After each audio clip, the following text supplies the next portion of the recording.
ये कहानी है एक गांव की, जहां रहती थी गुड़िया। गुड़िया एक शांत और मासूम सी लड़की थी। उसकी बड़ी बड़ी चमकती आंखों में हमेशा जिज्ञासा झलकती थी और चेहरे पर ऐसी मुस्कान होती थी जो किसी का भी दिल जीत ले। वो अक्सर गांव की गलियों में नंगे पांव भागती फिरती और तितलियों से बातें करती थी।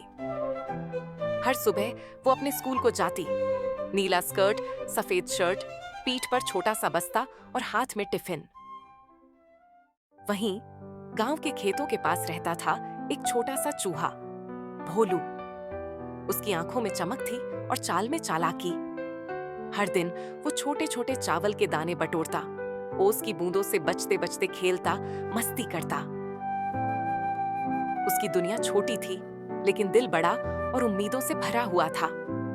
गुड़िया और भोलू में काफी अच्छी दोस्ती थी। वो भोलू से जब भी मिलती, उसे कुछ न कुछ खाने को देती। दोनों साथ में खेलते कूदते और खूब मौज मस्ती करते थे। एक दिन गुड़िया स्कूल जा रही होती है। तभी रास्ते में उसे एक कुत्ता मिलता है जो कि दर्द से कराह रहा था। गुड़िया पास जाकर देखती है तो देखती है कि कुत्ते के पैर में कांटा चुभा हुआ था। वो कांटे को निकाल देती है, जिससे कुत्ते को काफी राहत मिलती है। कुत्ता गुड़िया को धन्यवाद देता है और अपना नाम शेरू बताता है और कहता है कि जब भी तुम्हें मेरी जरूरत हो तो मुझे पुकार लेना और मैं हाजिर हो जाऊंगा। इतना कहकर वो वहां से जंगल को चला जाता है और गुड़िया भी खुशी खुशी स्कूल को चल देती है। काफी समय बाद एक दिन उस गांव में 3 डरावनी जंगली बिल्लियां आ जाती हैं। बड़े बड़े दांत, नाखून, अंगारों सी चमकती आंखें। ऐसा लगता था कि बिल्लियां नहीं बल्कि कोई शैतान हो। उन्हें देखकर गांव के सारे चूहों में भगदड़ मच जाती है। भोलू भी उन्हें देखकर बहुत डर जाता है। उसे अपने बिल से बाहर निकलने में भी डर लगने लगता है। अब उसके पास अपने बिल में छिपे रहने के अलावा और कोई रास्ता नहीं था। भोलू बड़े दुखी मन से गुड़िया को चिट्ठी लिखता है कि गांव में डरावनी बिल्लियां आ गई हैं, इसलिए वो अब कभी नहीं मिल पाएंगे। गुड़िया जब वो चिट्ठी पढ़ती है तो बहुत दुखी होती है। तब वो गांव के बाकी बच्चों के साथ मिलकर भोलू और बाकी चूहों को बचाने के लिए प्लान बनाती है। सबसे पहले सब बच्चे मिलकर भोलू और बाकी चूहों के लिए अच्छा सा घर बनाते हैं। भोलू ये देखकर बहुत खुश होता है। अब भोलू और गुड़िया फिर से हंसी खुशी रहने लगते हैं।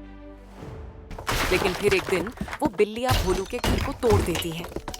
जब गुड़िया को इस बात का पता चलता है तो वो उन बिल्लियों को सबक सिखाने का सोचती है। तभी उसे अपने एक पुराने दोस्त की याद आती है। जब भी तुम्हें मेरी जरूरत हो तो मुझे पुकार लेना और मैं हाजिर हो जाऊंगा। तब गुड़िया जंगल के पास जाकर जोर से शेरू शेरू कहकर उस कुत्ते को बुलाती है जिसकी उसने कांटा निकालकर मदद की थी।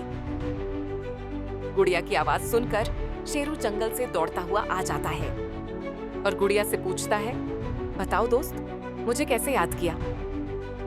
तब गुड़िया शेरू को सारी बात बताती है और उससे मदद के लिए कहती है। ये सब सुनते ही शेरू उन बिल्लियों को ढूंढता है और उन्हें डराकर गांव से बाहर भगा देता है। सारी बिल्लियां शेरू से डर जाती हैं और उस गांव से भाग निकलने में ही अपनी भलाई समझती हैं। बिल्लियों के जाने के बाद गुड़िया और बाकी बच्चे फिर से भोलू के लिए अच्छा सा घर बनाते हैं। अब गुड़िया अपने दोनों दोस्तों भोलू और शेरू को आपस में मिलाती है और उनकी भी दोस्ती करा देती है। तीनों दोस्त अब काफी हंसी खुशी रहने लगते हैं। कहानी यहाँ पर समाप्त होती है। इस कहानी से हमें 3 बातें सीखने को मिलती हैं। पहली, सच्ची दोस्ती हर मुश्किल में साथ देती है, जैसे गुड़िया, भोलू और शेरू की दोस्ती दिखाती है कि जब रिश्ते सच्चे होते हैं तो डर, दुख और खतरे सब मिलकर दूर किए जा सकते हैं। दूसरी, बिना स्वार्थ मदद करने से अच्छे दोस्त मिलते हैं। गुड़िया ने शेरू की मदद दिल से की और वही शेरू बाद में उसकी सबसे बड़ी मदद बन गया। तीसरी, हिम्मत और मिलजुल कर काम करने से बड़ी परेशानी हल हो जाती है। गुड़िया ने अकेले डरने के बजाय दोस्तों को जोड़ा, योजना बनाई और बिल्लियों का सामना किया। अगर आपको कहानी पसंद आई हो तो लाइक और शेयर करें और ऐसी ही और कहानियों के लिए हमारे चैनल को सब्सक्राइब करना न भूलें।